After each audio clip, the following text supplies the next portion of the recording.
चाहिए, महिला के आर्थिक विकास में भी जुड़ना चाहिए। जैसे कि सक्षम नारी सक्षम समाज, सुरक्षित नारी सुरक्षित समाज। धन्यवाद।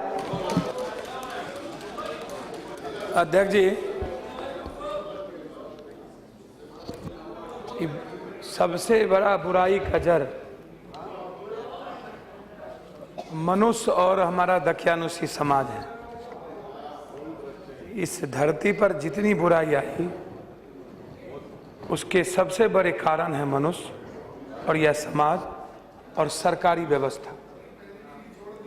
और वही लोग, वही सभी हम लोग उसी व्यवस्था के खिलाफ। जितना देर में आपकी घंटी बजेगी अध्यक्ष जी, उतने देर में हिंदुस्तान में 2 बलात्कार हो जाएंगे। यह मेरी रिपोर्ट नहीं है।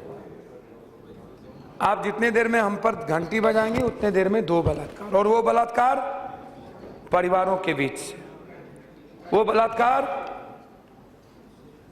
चाचा मामा नानी ये भाई भतीजा, सत्यमेव जयते कि दोनों एपिसोड, और उस एपिसोड के बाद का जो कई घटना, कई चीजें इस देश और देश के बाहर जो दिखाई गई है, उससे साफ जाहिर होता है। हम जितने लोग यहां बैठे हैं बोलने के लिए, क्या इस बात को क्या हम समझने को मानने को तैयार हैं कि जो आज समाज में जितनी ज्यादा जो संकीर्णता और जो ये जहर बुना गया है, ताना बाना बुना गया है, यह मनुष्य की ही सबसे बड़ी उपज है। अपने घर में झांक करके देखिए। हम समय कम है मेरे पास। सारस्वती बैठे हैं इधर, विद्वान संस्कृत के प्रकाट भगवान के लोग, हम लोग सब लोग। सरस्वती की पूजा से हम वंदन नंदन मंदन शुरू करते हैं। दुर्गा काली राधा कृष्ण सीताराम शिव पार्वती, हर चीजों में नमन। दुर्गा का रुद्र रूप और काली का वो रौद्र रूप। यदि हम उनसे अलग हटते हैं तो सिर्फ झांसी रानी ना लिया जाए। समाज के बारे में मैंने इसलिए कहा कि फूलन देवी जैसी महिलाओं को इस समाज में जब खड़ा होना पड़ता है तो उसकी देन यही समाज है, यही इंसान है जो फूलन देवी को पैदा करती है।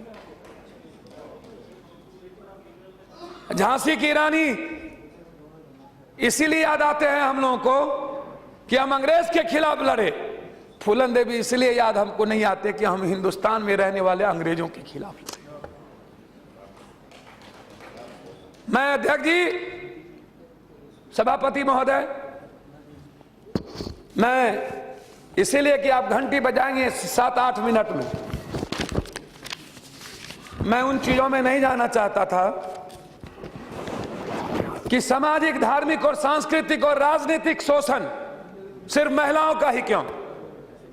पर्दे में रहने की जो पद्धति, सती सावित्री, और आज भी बाल विवाह, बाल प्रथा, यह जो देश में है, यह जो आपने अभी कानून लाया था, इसके पहले सदन में आपको पता है उस कानून के बाद हिंदुस्तान में क्या हुआ। उस कानून के बाद बलात्कार के बाद, पहले बलात्कार के बाद बच्चियों को छोड़ दिया जाता था, अब बलात्कार के बाद बच्ची और औरत को मार दिया जाता है, उसको जिंदा नहीं रखा जाता, इसलिए कि कोई सबूत न रहता कि 302 में उसे फांसी हो सके। या उस कानून के बाद यदि कानून पर ही दुनिया चलती तो अमेरिका और भारत, हिंदुस्तान नहीं, विश्व का सबसे सुरक्षित यदि कहीं देश होता, यदि मानवतावादी और नैतिकतावादी और अध्यात्म पर यदि देश क्या होता, तो हिंदुस्तान की महिलाएं सबसे ज्यादा दुनिया में सुरक्षित होती, तो हिंदुस्तान की महिलाएं सुरक्षित होती। यह थी हमारी तहजीब और हमारी संस्कृति। लेकिन है क्या? दहेज, नजरें, छोटी बच्चियों पर नजरें, स्कूल जाए तब नजरें, स्कूल से निकल जाओ, कॉलेज जाओ तब नजरें, कॉलेज से निकल जाओ, पति के पास जाओ तब नजरें, पति से आगे बढ़िए। आप देखते चलिए महिलाओं का शोषण, कहां शोषण नहीं होता। एक बच्ची अपने पिता के लिए आराध करती है, उसके बाद अपने भाई के लिए, और भाई के बाद पति के लिए, पति के बाद अपने बच्चों के लिए। उसकी जिंदगी तो सिर्फ देवी देवताओं के मंदिर में माथा टेकने पर मजबूर होता रहता है। जिंदगी उसकी शुरुआत होती है मंदिर से और अंत होता है बच्चों पर मंदिर से। अब उसके बाद बचता क्या है? हम आग्रह करना चाहेंगे, इस सदन में बैठे लोग जितनी बड़ी बड़ी बात करते हैं, आज ही बहस नहीं हुई है, हर साल हर बजट में हर बात बहस होती रही है, लेकिन अध्यक्ष महोदय कोई सॉल्यूशन हिंदुस्तान में नहीं हुआ। बलात्कार बढ़ते गए। हम निर्भया कांड या किसी कांड पर नहीं जाएंगे। गांव में जो छोटे बच्चों के बलात्कार, निर्भया कांड एक घटना नहीं है, ना जाने कितने निर्भया कांड गांव के कस्बों में होते हैं, जिसका किसी थाने में रिपोर्ट दर्ज तक नहीं होता। 55 अभी रिपोर्ट है, एक साल में रिपोर्ट आया है कि 2 लाख बलात्कार है, जिसमें 36,000 रिपोर्ट दर्ज हुए। 36,000 के बाद रिपोर्ट दर्ज नहीं होती। गांव में जो बच्चों, गांव में जो शोषण होते हैं, गांव में जो सामाजिक शोषण है, गांव में जो मालिक और नौकर के बीच का जो शोषण है, गांव में जो पारिवारिक शोषण है, उन चीजों पर ध्यान देने की जरूरत है। अध्यक्ष महोदय, मैं जानता था कि आप घंटी बजाएंगे। जब भी हम भाषण देते हैं आप ही मेरे सामने होते हैं। ये मेरा अगले बार भी आप मैं ही, क्या मेरा करूं? दुर्भाग्य है। अध्यक्ष महोदय, मैं 2 मिनट में कंक्लूड करूं। नहीं, 1 मिनट में कंक्लूड करिए। ठीक है अध्यक्ष महोदय, मैं कर लूंगा। मेरा सोल्यूशन है अध्यक्ष महोदय, 2-3। शराब एक मुख्य कारण है। शराब परोसने के लिए क्या बेटी होती है? बार में नाचने के लिए क्या बेटी होगी? हाईकोर्ट ने जब बंद किया तो फिर नए कानून क्यों लाए गए? सिर्फ नौकरी देने के नाम पर। शराब को ये सरकार से मैं आग्रह करूंगा, 3 मुद्दे: शराब, दहेज 1, बाल शोषण 2, यौन शोषण 3, चौथा कानून कौन तय करेगा कि किसने किसको आंख मारा, किसने किसको देखा, किसने छेड़ा या नहीं छेड़ा, ये कौन तय करेगा? वही, बस लास्ट है सर लास्ट में कर रहा हूं 1 मिनट में, वही तय करेंगे।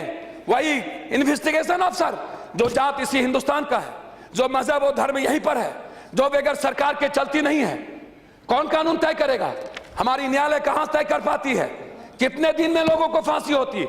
मैं आग्रह करूंगा सभापति महोदय अपनी बात कि आप दहेज जैसी चीजों पर, दहेज कैसे बंद हो, इसके लिए पूरा पार्लियामेंट को सोचना चाहिए जब तक दहेज।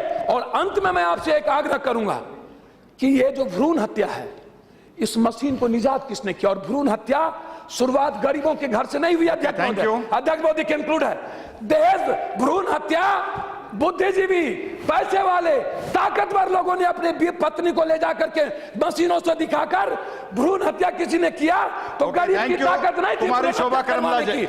हिंदुस्तान के उन लोगों ने भ्रूण हत्या की शुरुआत की जो बौद्धिक लोग थे, जो पढ़े लिखे लोग थे, जो पैसे वाले लोग थे। सारे बुराइयों का जड़ हिंदुस्तान में कोई है तो पढ़े लिखे लोग, बौद्धिक।